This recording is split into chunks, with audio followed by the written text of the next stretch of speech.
Yan, no? So pag-usapan natin ngayon guys, itong speakership training, isa to sa mga kailangan mong matutunan kapag lalo pag lumalaki na yung network mo kasi walang naging top earner sa network marketing business na hindi marunong magsalita, hindi marunong magpaliwanag ng negosyo. So napaka-importante ng speakership training na to kasi dito maiintindihan yung mga step by step kung ano mga dapat gawin, ano mga dapat ihanda kapag meron kayong group presentation or meron kang naka-schedule na seminar. So, kailangan mo itong matutunan yung mga maliliit lang itong mga bagay pero kapag nagawa mo to at nailagay mo sa iyong sistema, okay, lalo sa I Am Worldwide, okay, napakalaking tulong ng negosyo natin. So, my name is June Tandra, isa sa mga top leader din ng I Am Worldwide na magpapaliwanag sa inyo kung ano yung mga dapat gawin kapag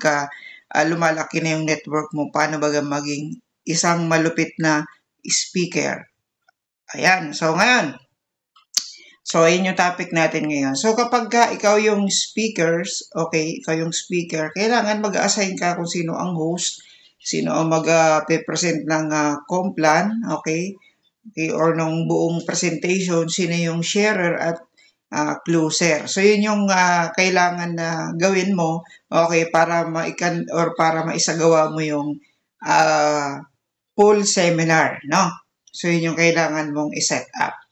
So bilang host, kailangan ikaw yung mag-set ng mind ng audience, di ba? Kailangan magaling kang malakas yung boses mo, kailangan attractive yung kumbaga makuha mo kaagad yung attention nila, okay? Yung attention ng audience. So may mga adlib kaya mas maganda kapag lagi ka nag-attend ng mga seminars or nakikita mo kung yung paano ginagawa ng trabaho ng isang host. Yan, so kailangan alam mo yan. You will dictate the energy of the IBP. So sabi ko nga, kailangan na gagawin yung host talagang energetic, yung kaya niyang buhayin yung crowd. So dahil ang host din, siya din yung mag-set ng house rules. Ano yun? Yung bawal labas ng labas, bawal makipagkwentuhan, yung cellphone naka-silent mode. So ganun yung trabaho ng host. Siya mag-aano ng house rules, siya mag-sasabi. Okay? So, yan. And ano pa yung mga responsibilidad niya? So, bilang host, siyempre ikaw yung nag-organize, nag-set ng meeting. It either Zoom meeting man yan o kaya naman ay face-to-face presentation. Okay? So, kapag Zoom, ikaw yung mag-send ng mga link. So, 15 to 30 minutes. So, kailangan na isin mo na yung mga link ng Zoom meeting.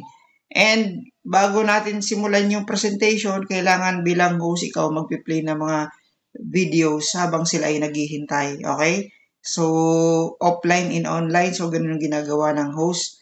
And kung mas maganda, meron kang co-host speaker. Yan.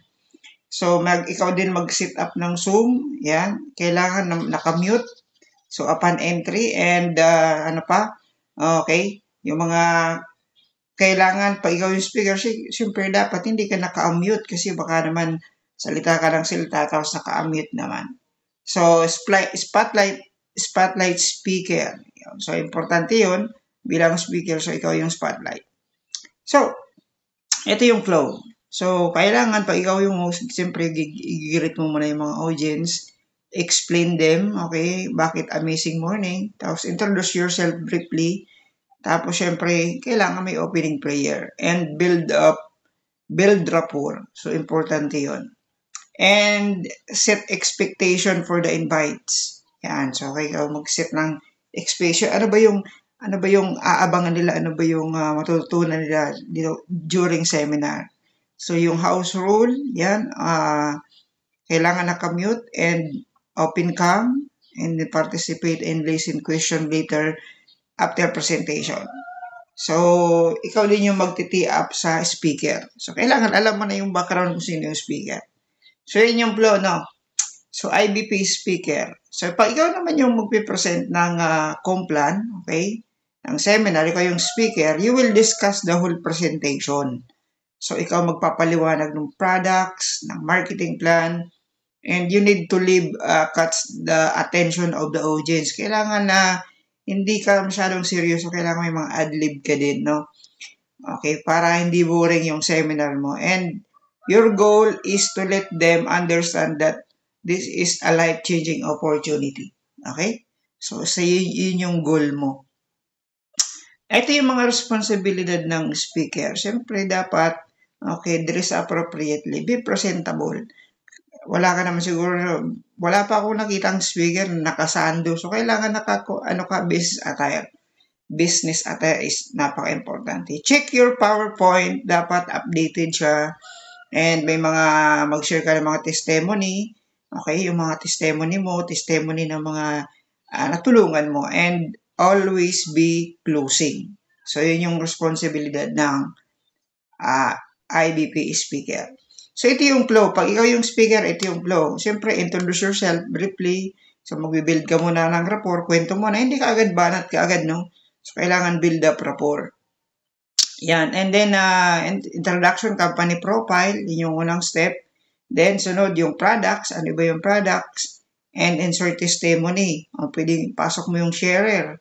And then, yung opportunity naman, okay, start the business, paano yung marketing plan, magkano kapital, and ways of earning, and tee up, okay, sa closer. So, wag ko magtapos ng presentation mo, ikaw na ngayon magti-tee up para dun sa magko-close. So, yan. So, sa product share naman, share mo yung product testimony mo, then, syempre, kung meron kang PowerPoint slide, so mas maganda. So, kailangan wag mong habaan. 10 to 15 minutes lang kapag product sharer ka. Hindi mo na kailangan ikwento yung buong kwento ng buhay mo. Kailangan, okay, yung shortcut lang, no? Okay, maintindihan lang. And, okay, ito yung flow ng sharer. So, ito yung step by step na gagawin mo. Siyempre, pakilala ka din. Yung background mo, yung backstory, paano ka napunta sa I Am Worldwide. Okay, ilang sushi ang naubos mo, ilang box. At ano yung naging resulta. And sa closing naman, encourage them to try the product and be a member. So, yun yung responsibilidad mo as sharer. So, kung sino naman naka-assign sa closer, sa magko-close, so, share your income testimony and yung mga objection, no? Dapat medyo wag na maging plastic. Kailangan yung mga objection, yung mga totoo. Okay, share mo yung mga objection na, okay, dapat gawin, no? Pag-answer ng objection, kailangan totoo, no? So, pwede ka mag-entertain ng mga question kasi nag-close ka na, di ba? Kung may mga tanong din, answer it. And picture of result, no? Before and after. Yung dati ka, tsaka after, kapag ikaw yung sharer. Okay, so napaka-importante yan nung nagsimula ka at ngayon may result ka na sa negosyo ang ginagawa mo. So, ito yung flow ng closer. Ito yung gagawin mo. Siyempre, introduce yourself, background. How did you get invited? Tapos, sa realization mo. Ano yung mga naging challenges mo? Okay? Bago ka nag-join or naging hindrances, capital, yung result, and then, closing. So, napaka-importante banggitin mo yung spillover. Napaka-importante yun. Push mo sila to join in our business. Okay? So, yung IBP, no, ito yung sa host, 5 minutes lang. Sa speaker, 20 minutes sa help. And sa product sharer naman is 20 to 15 minutes ang sharer. And then yung speaker marketing plan, 20 minutes.